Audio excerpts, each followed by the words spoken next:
दो चोटी के अदाकारों का अंत क्यों हुआ इतना दर्दनाक?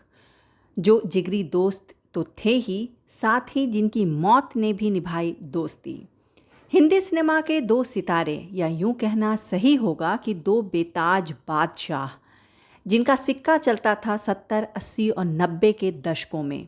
जी हाँ, आपने बिल्कुल सही पहचाना, बात हो रही है फिरोज़ खान और विनोद खन्ना की। इन दोनों अदाकारों के लिए दर्शकों की दीवानगी ऐसी थी कि लोग सिनेमा घरों के सामने लाइन लगाकर खड़े रहते थे इनकी फिल्में देखने के लिए। लेकिन ऐसा क्या हुआ कि दोनों दोस्त का आखिर इतना दर्दनाक और खौफनाक रहा? आइए एक नज़र डालते हैं उन रहस्यों पर जो आपको हैरान कर देगा। हिंदी फिल्म इंडस्ट्री की बात की जाए तो दोस्ती के न जाने कितने किस्से हैं, लेकिन जिगरी दोस्ती की बात हो तो सबसे ऊपर विनोद खन्ना और फिरोज़ खान का नाम आता है, जिन्होंने न सिर्फ ज़िंदगी में बल्कि इनकी मौत ने भी निभाई दोस्ती। तो आइए पहले बात करते हैं सदाबहार अदाकार फिरोज़ खान साहब की। ये वो अदाकार थे जो हॉलीवुड के कल्चर को बॉलीवुड तक लेकर आए। अशोक कुमार साहब के दीवाने फिरोज़ खान कोई 17-18 साल की उम्र के रहे होंगे जब उन्होंने मुंबई की तरफ का रुख किया हीरो बनने, मगर मुंबई के थपेड़ों ने उन्हें हरा दिया और फिरोज़ खान साहब घर की तरफ लौट आए। लेकिन हार नहीं मानी उन्होंने। कुछ महीनों के बाद वापस मुंबई आए और कई महीनों की मुशक्क़त के बाद छोटे मोटे रोल मिलने लगे।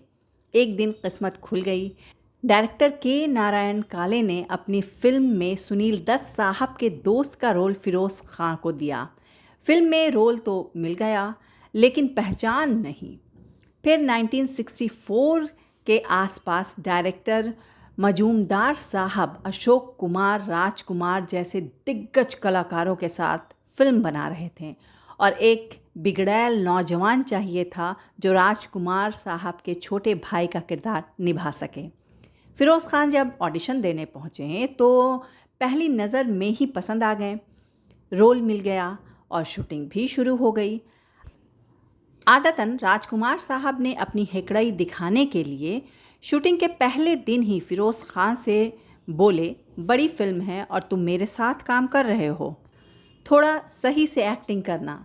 इतने में फिरोज़ खान साहब खड़े हो गए और बोले, आप अपने काम से काम रखिए और मुझे अपना काम करने दीजिए। जवाब सुनकर राजकुमार ने फिर कभी फिरोज़ खान से पंगा नहीं लिया।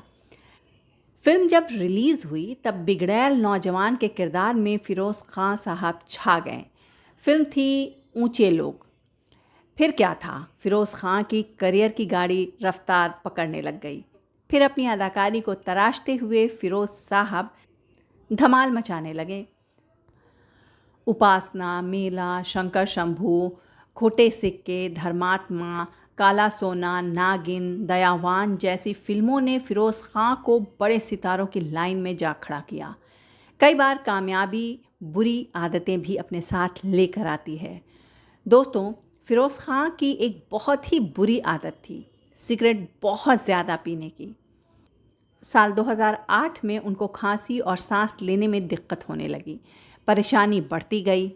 तब डॉक्टर के पास गए, चेकअप करवाया और रिपोर्ट्स जब हाथ में आई तो रिपोर्ट्स को देखकर वो दंग रह गए। उन्हें फेफड़ों का कैंसर हो चुका था और वो बहुत ज़्यादा फैल चुका था। फिरोज़ खान साहब ने इलाज करवाना शुरू तो किया, मगर कैंसर फैलता चला गया। जिंदा दिल और फैशन आइकन कहे जाने वाले फिरोज़ खान कैंसर की तकलीफ़ से तड़पते रहे। एक वक्त ऐसा भी रहा कि उनकी हालत इतनी ख़राब हो गई कि लोग उन्हें पहचान भी नहीं पाते थे कि ये वही स्टाइलिश फिरोज़ खान हैं।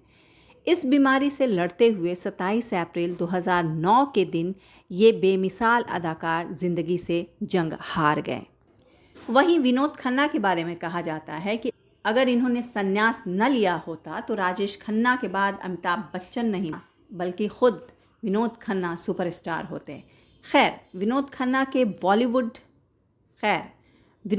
के बॉलीवुड तक पहुंचने का बड़ा दिलचस्प किस्सा है।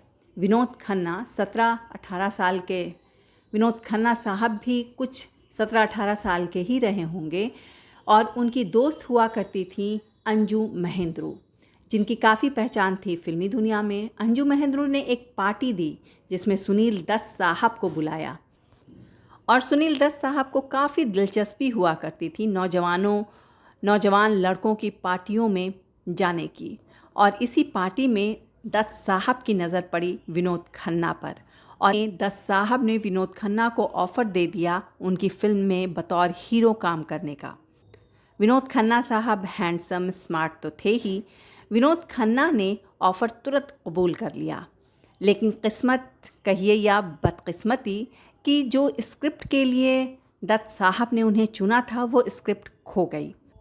अब उनको किसी दूसरे स्क्रिप्ट की तलाश थी, तो उन्हें एक ऐसी कहानी वाली स्क्रिप्ट मिल भी गई जिसमें एक हीरो होता है और दूसरे हीरो का रोल सेमी नेगेटिव होता है। दत्त साहब ने जब विनोद खन्ना को कहानी बताई तो खन्ना साहब सेमी नेगेटिव रोल के लिए तैयार हो गए।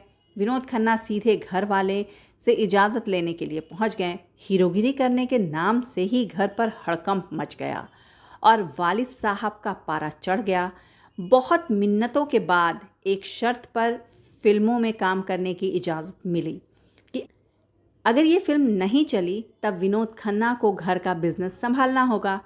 शूटिंग शुरू हुई और 1964 में फिल्म आई मन का मीत और सेमी नेगेटिव किरदार में विनोद खन्ना साहब को बहुत ही प्यार मिला। फिर क्या था, फिल्मों की झड़ी सी लग गई उनके सामने। सबसे ख़ास बात ये थी कि ये ऐसे पहले अदाकार थे जिनको हीरो और विलन दोनों का ही किरदार मिलने लगा था, लेकिन ये इंस्पेक्टर के रोल में काफ़ी पसंद किए गए। लेकिन विनोद खन्ना साहब को पहचान मिली मेरा गांव मेरे देश से, जिसमें उन्होंने एक खूंखार डाकू का रोल किया था और हीरो के तौर पे धर्मेंद्र थे। लेकिन इस फिल्म में धर्मेंद्र को नहीं, विनोद खन्ना को ज़्यादा पहचान मिली। इसके बाद फिर अमिताभ के साथ विनोद खन्ना की जोड़ी ने कोहराम मचा कर रख दिया। फिल्म इंडस्ट्री में दोनों का स्टारडम एकदम टक्कर का था। दोनों में कोई भी अगला सुपरस्टार बन सकता था कि अचानक सब कुछ छोड़कर विनोद खन्ना साहब ने संन्यास ले लिया। सबको चौंका दिया इस खबर ने। फिर जब दिल बदला तो फिल्मों में आने का रास्ता तलाश करने लगे।